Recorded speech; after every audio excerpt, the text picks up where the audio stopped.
संघर्षातून घडलेलं व्यक्तिमत्व आणि शब्दांच्या माध्यमातून व्यक्त झालेलं आयुष्य. आज आपण भेटणार आहोत एका अशा व्यक्तिमत्वाला ज्यांनी शिक्षण, साहित्य आणि संवेदनशीलतेचा सुंदर संगम घडवला आहे. नमस्कार, मी गणेश. आपण ऐकत आहात यशस्वी कथा समितियन्स ही पॉडकास्ट मालिका.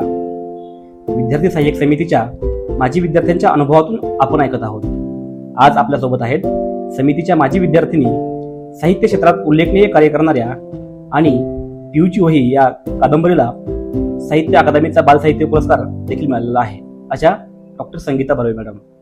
डॉक्टर संगीता बर्वे या एक संवेदनशील लेखिका, कवी आणि अभ्यासक आहेत. त्यांच्या साहित्याला विविध पुरस्कारांनी सन्मानित करण्यात आले आहे. समितीतील जीवनाने त्यांच्या व्यक्तिमत्वाच्या जडणघडणीत महत्वाची भूमिका बजावलेली आहे. नमस्कार मॅडम. नमस्कार. विद्यार्थी सहाय्यक समितीशी तुमचा प्रवास कसा सुरू झाला?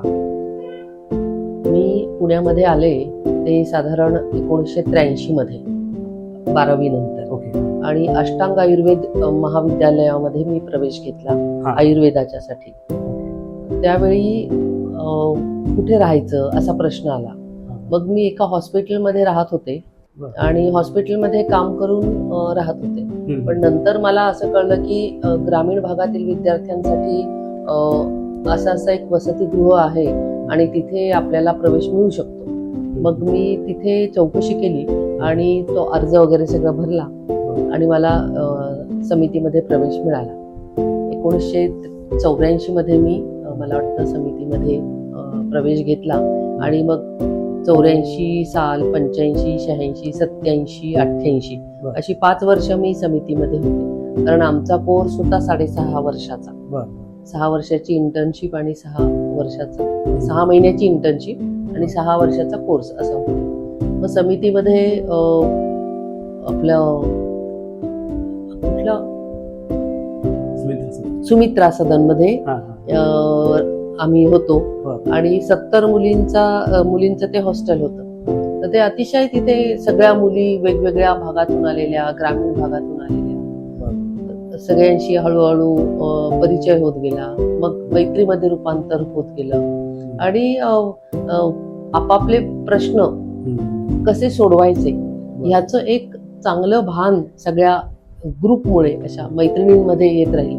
म्हणजे मला असं वाटतं की घरामध्ये एकटी राहणारी जी मुलगी असते तिच्यापेक्षा हॉस्टेलमध्ये किंवा वसतिगृहात राहणारी मुलगी याच्यामध्ये फरक असा असतो की घरात ती मुलगी तिचे प्रश्न आई वडील सोडवतात, पण इथे आपल्याकडे ते प्रश्न मुली सोडवतात. तर ही स्वतः सोडवतात आणि मुलीच सोडवतात सगळ्या एकत्र येऊन. त्यामुळे तो एक खूप मोठा फायदा मला आज जाणवतो. त्यावेळेला ते कळत नव्हतं, पण ते आपोआप नकळत होत असतं. त्यामुळे खूप गोष्टी शिकायला मिळाल्या.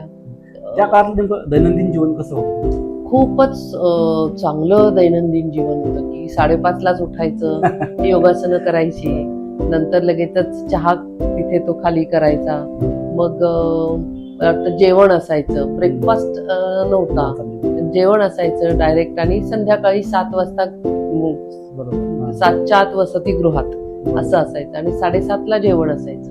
त्यामुळे आणि बाकीचं सगळं काम आपल्याला करायला लागायचं. म्हणजे कमवा शिका योजना तर होती ती वेगळीच, पण आपलं हॉस्टेल, आपली रूम चांगली ठेवायची, स्वच्छ ठेवायची, खिडक्या पुसायच्या, टॉयलेट्स धुवायचे, हे सगळं आपल्याला करावं लागायचं. त्यामुळे हॉस्टेल स्वच्छ करणं हे मुलींचंच काम होतं सगळं. त्यामुळे ती एक सवय खूप लागली आणि ती आयुष्यभर उरली. म्हणजे आयुष्यभर काम करण्याची जी सवय असते आपल्याला, शिस्तीत काम करण्याची, ती सवय आज खूप चांगली मला घडवलं. त्यामुळे बरोबर.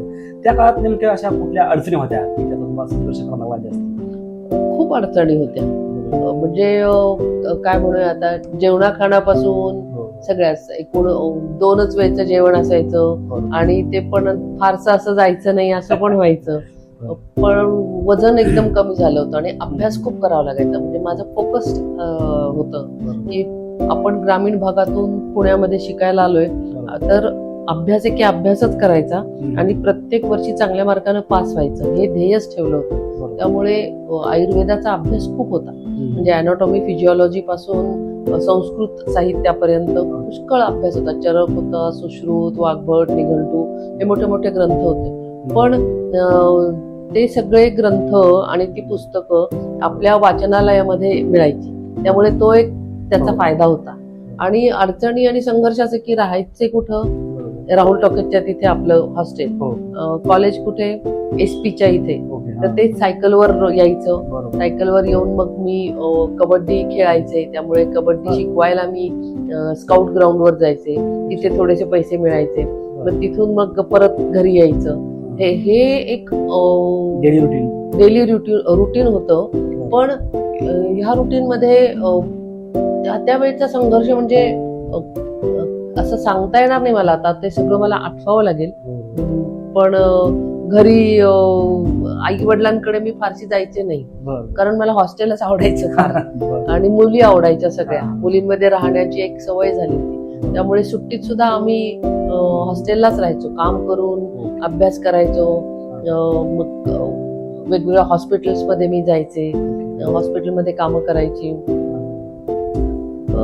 मुलींच्या अडचणी असायच्या खूप आम्हा सगळ्यांच्याच. त्या अडचणी आम्ही एकमेकी सोडवायचो. पैशाच्याच अडचणी असायच्या, पण कमवा शिका योजनेतूनच आम्ही वेगवेगळ्या ठिकाणी काम करायचो आणि पैसे मिळवायचो.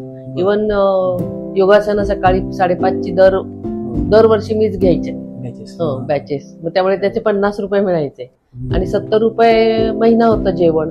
त्यामुळे हे 50 रुपये आणि त्यात 20 रुपये टाकले की महिन्याचं जेवण व्हायचं. तर आणि अडचणी होत्या, पण त्या काळामध्ये त्या अडचणी सोडवण्याची ताकद होती आपल्यामध्ये. त्यामुळे असंच असतं आयुष्य, अडचणीच असतं आयुष्य.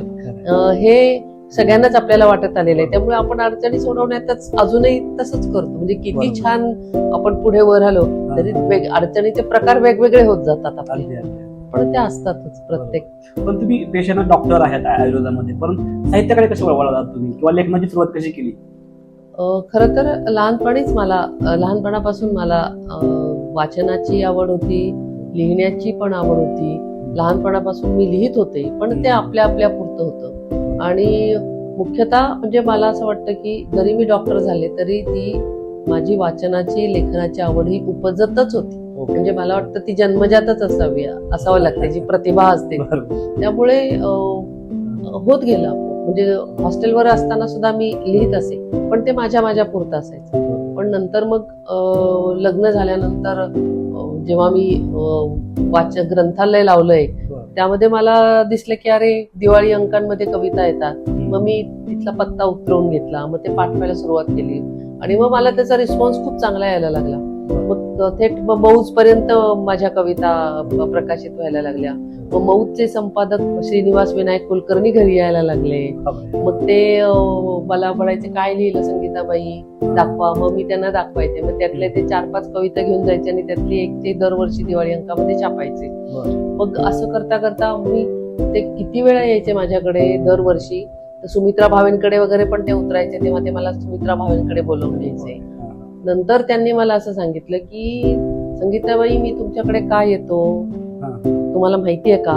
तर म्हटलं नाही. ते वीणादेवांकडे पण यायचे, तेव्हाही मला बोलावून घ्यायचे. तर मी म्हटलं का? तर म्हणे शांताबाई शेळके, शांताबाई मला सांगून गेल्या की या मुलीवर लक्ष ठेवा, म्हणून मी तुमच्यावर लक्ष ठेवतो. त्यामुळे म्हणजे ही चांगलं लिहिते, तर हिच्यावर लक्ष ठेवा. तर इतकी त्या काळामध्ये हे सगळे संपादक किंवा लेखक किंवा शांता शेळके वगैरे ह्या मोठ्या मोठ्या व्यक्ती मला त्या काळामध्ये भेटत गेल्या, त्या साहित्यामुळे भेटत गेल्या. पिऊची वही यासारख्या कादंबरीला बालसाहित्याचा अकादमीचा पुरस्कार भेटलेला आहे. त्या लेखनामागची काय प्रेरणा?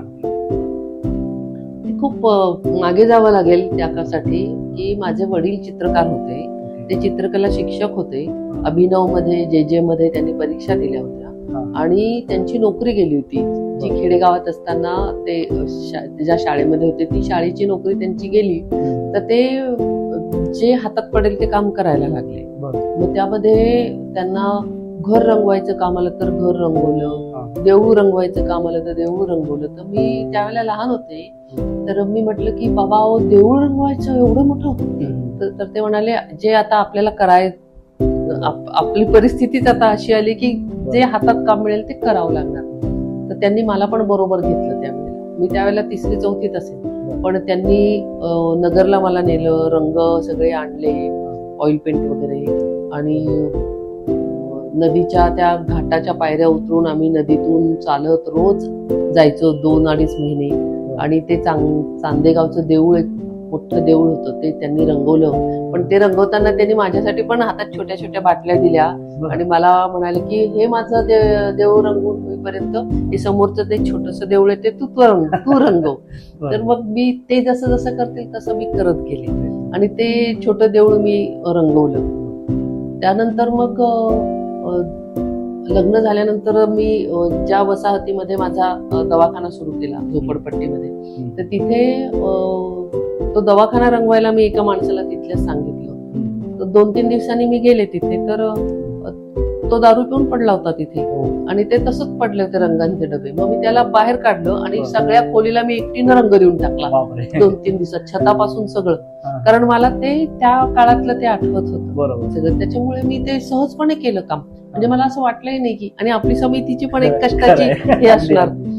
तर आणि त्यानंतर मग मुलगी झाली, मुलगी 5वी-6वीत होती, प्रियांका, आणि तिला सुट्टी लागली होती. तर सुट्टीत मग मी ह्याच आमचं जुनं घर होतं हे, त्याच्या खिडक्या रंगवायच्या होत्या. तर मला वाटलं की आपणच रंगवून टाकू त्या, आणि मग मी त्या रंगवायला घेतल्या आणि ती मला मदत करायला लागली. त्यातून मग मला असं वाटलं अरे ही प्रोसेस इतकी छान होती त्या काळातली, की ती मला रंग देते हातात, मी स्टुलावर चढतीये, मग ती पडू नको म्हणतीये, मग ती स्वतः रंगवतीये. मग त्यातून मला माझ्या कल्पनेनं स्फुरत गेलं ते सगळं, आणि पियूची वही त्यातून जन्माला आली. म्हणजे अगदी लहानपणापासूनचा तो प्रवास, रंगांचा प्रवास, तो पियूच्या वहीमध्ये उतरवला. तुमच्या कवितांमध्ये बाल साहित्याचे किंवा इतर लेखनाचे जास्त असतात?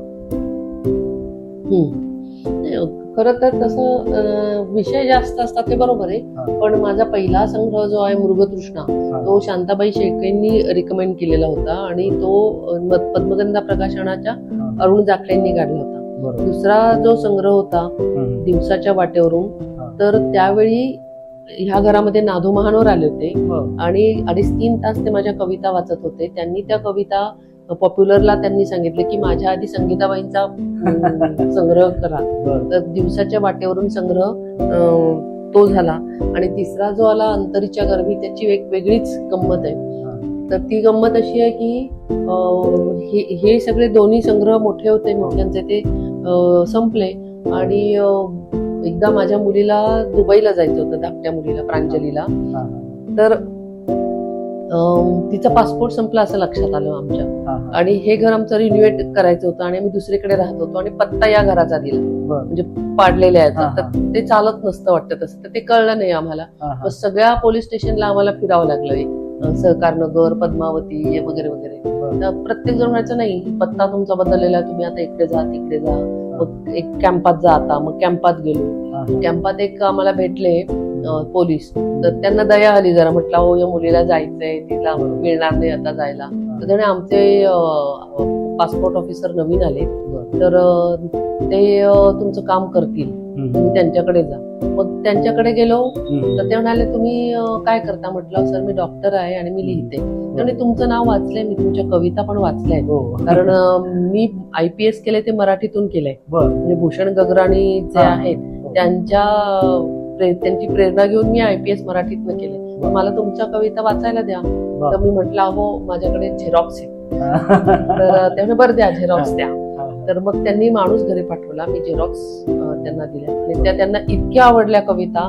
त्यामुळे हो हे झेरॉक्स वाचायला लागतंय, ह्याचं मला खूप वाईट वाटतंय, मी तुमचा संग्रह संपादित करतो. आणि त्यांनी माझा संग्रह 350 पानांचा अंतरीच्या गर्भी हा संपादित केला.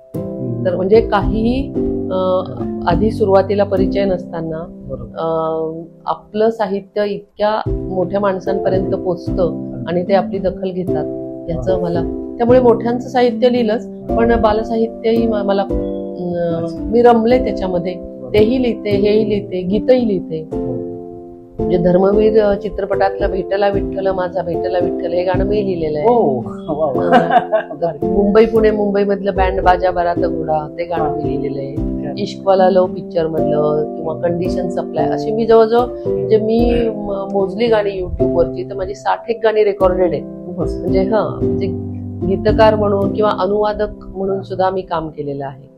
पण पियूची वही ला पुरस्कार मिळाल्यामुळे राष्ट्रीय सगळ्यांना वाटतं की मी फक्त बालसाहित्य लिहिते, असं नाहीये.